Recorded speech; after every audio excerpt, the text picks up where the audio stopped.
The forthcoming Apple iPad Mini 8, expected around late 2025/early 2026, appears less a radical reinvention of Apple's ultra-compact tablet line and more a thoughtful refinement of the mini form factor philosophy. The rumor mill implies that rather than leapfrogging into full pro-tablet territory, Apple may be playing it safe, offering meaningful upgrades, but within a cautious evolution of the portable tablet segment. According to the latest whispers from supply chains and analyst commentary, the iPad Mini may 8th ship in late 2026, or possibly very late 2025, rather than imminently.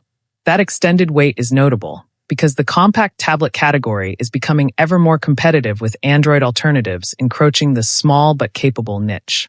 In short, if Apple waits too long, it risks being overtaken on value or innovation.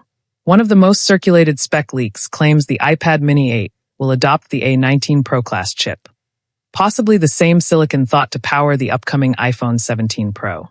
This would mark a considerable performance boost over its predecessor, offering a 6-core CPU and 6-core GPU combination for substantially increased benchmark output, app launch speed, and gaming/creative headroom. However, and this is important, that doesn't automatically convert the Mini line into a full high-end creative workstation.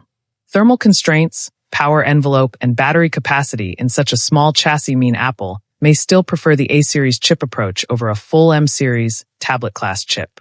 On the display side, leaks suggest Apple is weighing an upgrade to an OLED panel in the Mini line, possibly increasing the screen size from the current 8.3 to around 8.7, with deeper blacks and richer contrast. But the caveat, the display may not include a 120 Hz refresh rate or the premium LTPO2 backplane often reserved for higher-tier models.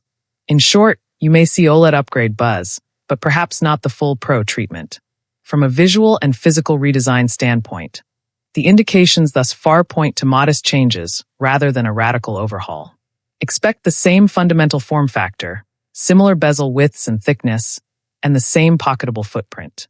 In other words, thinner bezels and major chassis re-engineering, lighter weight, radically thinner profile, etc., may not be part of the package. Why? Apple is likely constrained by the compact dimensions. Adding a high-end chip, enhanced cooling, larger battery, or chassis redesign would risk increasing thickness or weight, something Apple traditionally avoids. That suggests the Mini line continues to occupy the premium compact tablet niche rather than morph into a mini iPad Pro. Real-world experience. What's changing, and what's staying the same? Performance gains. With the potential A19 Pro silicon on board, the Mini could deliver swift app responsiveness, higher frame rates in graphics-intensive titles, smoother multitasking, and better headroom for future iPadOS features like advanced ML features and Apple Intelligence. But, and this bears repeating, performance on paper doesn't automatically equate to massive real-world shifts if other constraints, thermals, battery, display refresh, ports, remain unchanged. Switching to OLED would be a noticeable visual upgrade. Richer colors, better contrast, improved viewing in dark rooms. But if the refresh rate stays at 60 Hz or only slightly higher, and the backplane is single stack, not LTPO2, the feel of ultra-smooth motion that some users crave may still be absent. If Apple maintains the same size, weight class, and chassis design, then the iPad Mini 8 retains its most important hallmark, true ultra-portability. You get a small tablet you can use easily one-handed, toss into a bag, hold for long reading/drawing sessions, etc. The trade-off is that it may not shift into create like a